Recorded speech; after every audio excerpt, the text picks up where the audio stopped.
Hello everyone. Now let us solve the next problem on the beam. The figure on your screen is of a cantilever beam which is having a point load as well as the moment at the center and uniformly varying load. The beam is of length 5 meter. Young's modulus is 210 gigapascal and Poisson ratio is 0.3. The beam is of square cross section 2 meter width and 2 meter height. So for this problem, we need to draw the shear force and bending moment diagram that we are going to do with the help of the answers. Here, the moment is in anti-clockwise direction. So under that condition, when the moment is in anti-clockwise direction, we are going to take this value as positive. If it is in clockwise direction, the value will be positive. Since here it is in anti-clockwise direction, here the value will be plus 100 kilonewton meter. Go to the preferences, select structural, click on OK. Preprocessor element type. We need to define the element type.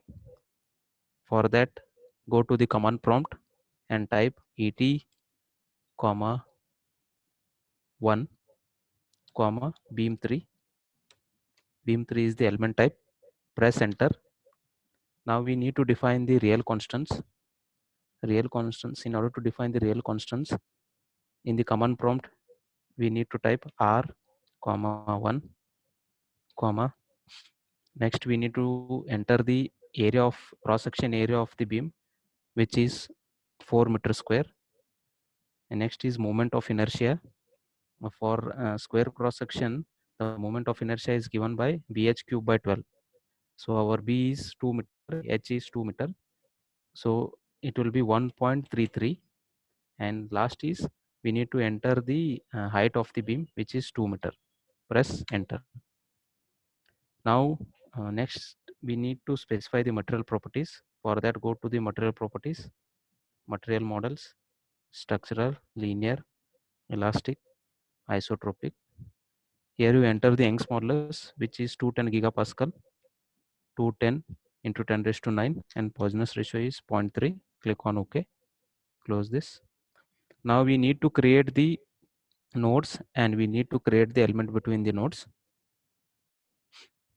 Here the first node is fixed. The point, we are going to take point A as first node and point B as second node and point C as third node and point D as fourth node. The coordinate of this first node in x direction is 0 and the coordinate of this second node in x direction it is 2 meter with respect to this first node, and the coordinate of this third node in x direction with respect to first node is 3 meter, and the coordinate of this last node in x direction with respect to this first node is 5 meter. In order to create the nodes, go for modeling, create nodes in active coordinate system.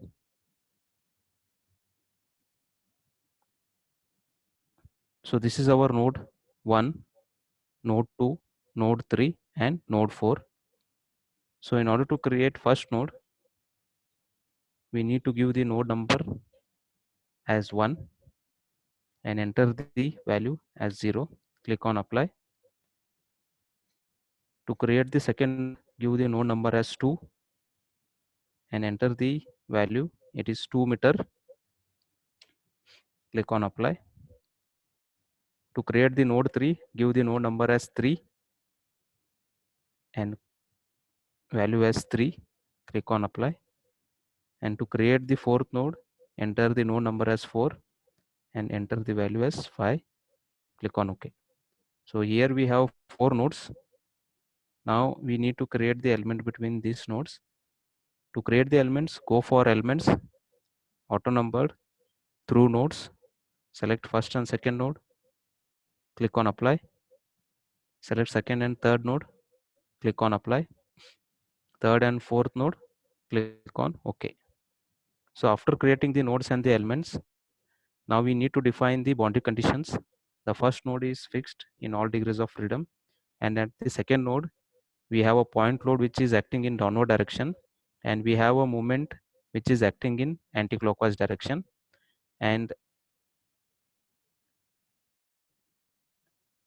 we have a uniformly varying load of 20 kilonewton per meter.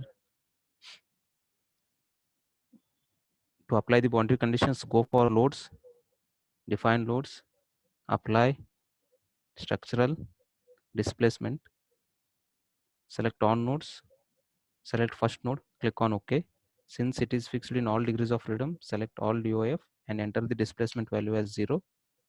Click on OK.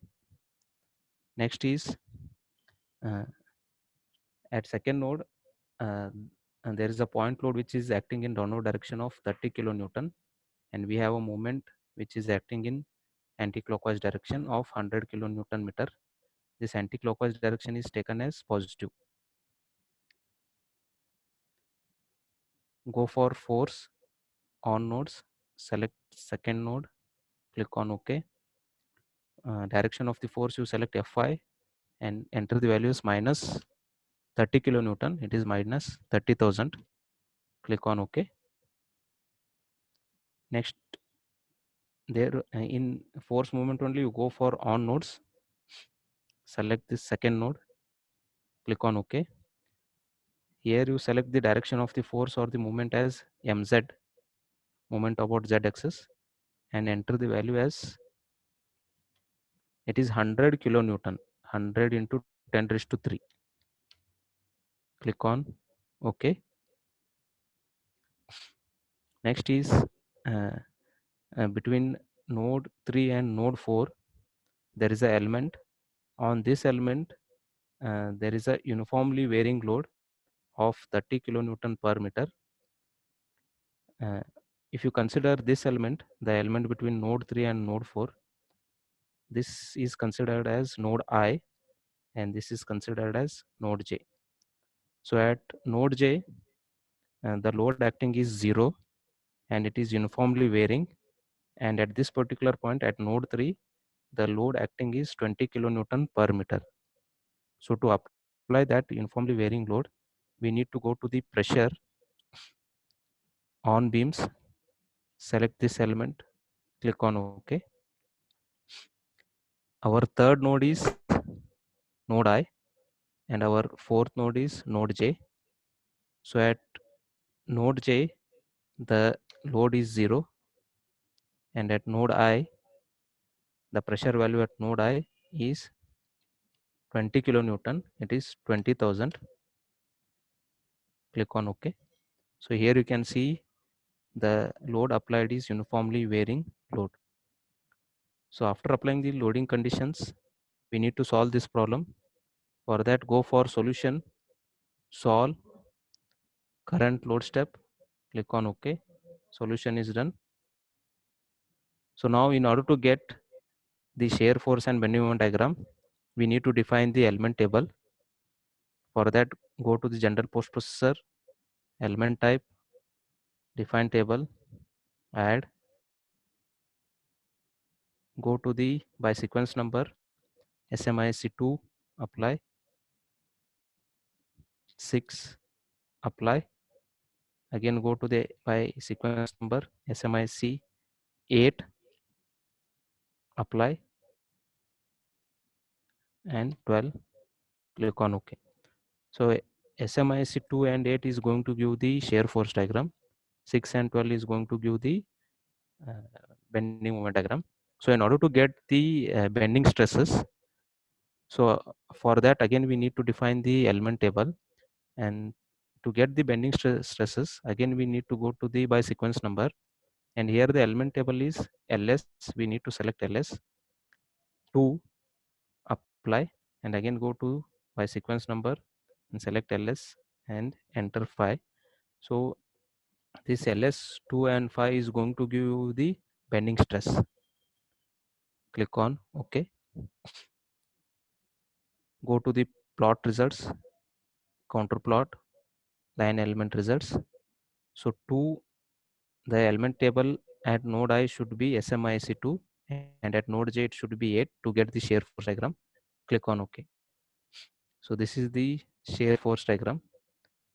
To get the bending moment diagram, at node I it should be 6 and at node J it should be 12. Click on OK. So this is the shear force diagram. And in order to get the bending stresses, again go to the line element results, and at node I it should be LS2 and at node J it should be LS5. Click on OK. So which is going to give you the bending stresses. And in order to get the deflection of each and every node, for that go to the list results, nodal solution, degrees of freedom solution, y component of displacement. Click on OK. So here you can get the deflection of uh, each and every node. Since node 1 is fixed, its displacement in y direction or deflection in y direction is 0, and we have a deflection for node 2, node 3 and node 4 which are in downward direction, and all the values are in meter. Thank you.